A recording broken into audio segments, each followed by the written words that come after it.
Woman succumbed to injuries in Christiana car crash. Hi again and welcome. This is Links 007 TV News Report, and we'll be right back with the full details to come. Welcome to Links 007 TV News Report, providing you with the best in local and international news updates. This is a place where you can get the most reliable and informative news information. Links 007 TV News Report. Welcome back and thanks for joining us. This is Links 007 TV News Report. The police have identified a woman who succumbed to injuries she sustained during a three-vehicle crash on the Christiana Main Road on Saturday.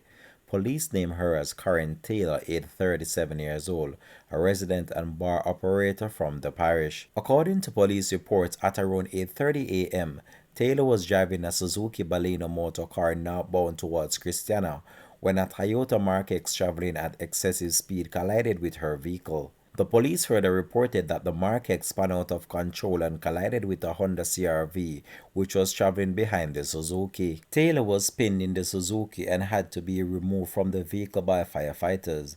She was rushed to the Spalding Percy Jr. Hospital where she was pronounced dead.